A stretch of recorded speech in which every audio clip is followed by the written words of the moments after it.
This is the Wildfire Ravel 400, and would you believe it, this is made from aluminium.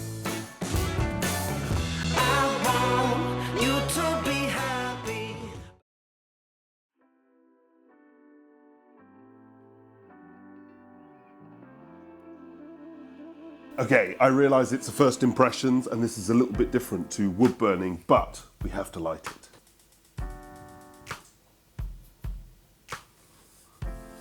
This stove is just over 500mm wide, it is 580mm tall and 289mm deep.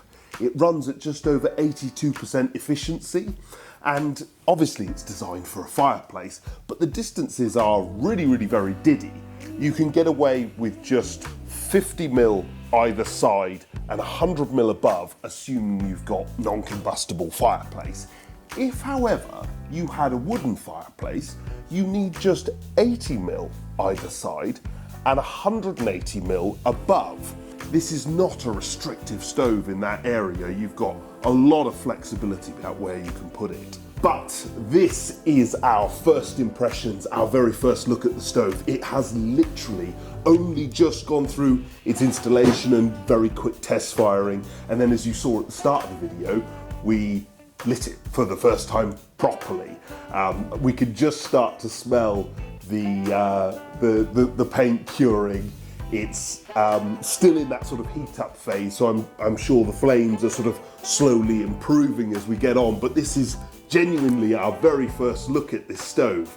It's, interestingly, as I mentioned at the start, made of aluminium, but it's quite clever because it means it's not excessively heavy, but you don't have that sort of boring steel look where you've just got flat plate that's cut. You can extrude aluminium and make it have shape, and there's been a few comments here this morning from people behind the camera that it's got that sort of more traditional look and there's a bit more character going on to it.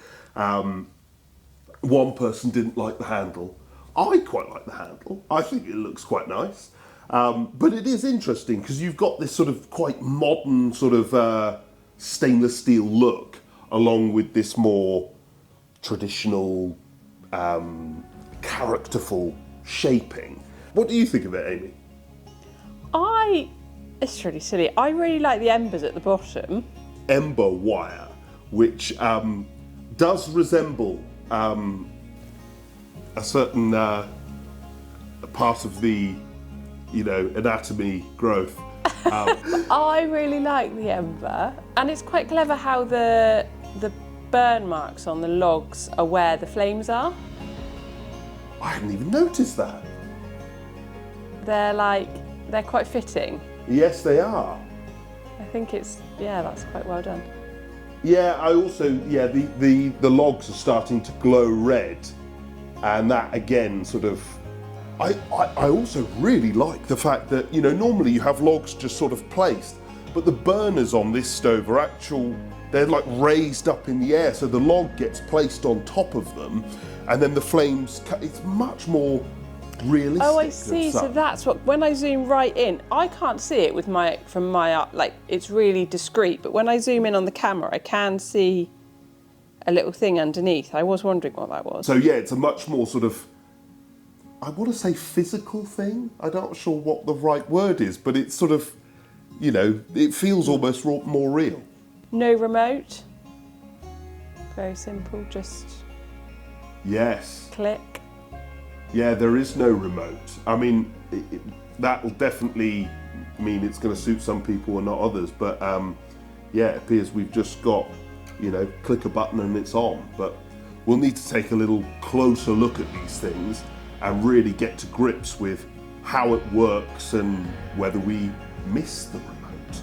Anyway, thank you very much for watching. Obviously, if you've got any suggestions or questions, drop them in the comments, but we're going to spend a couple of weeks with this. It's that busy time of year, so we're down in the studio an awful lot, filming and packing orders and all those sorts of things. So this is going to get a lot of use, and we'll see you once we've got to know it.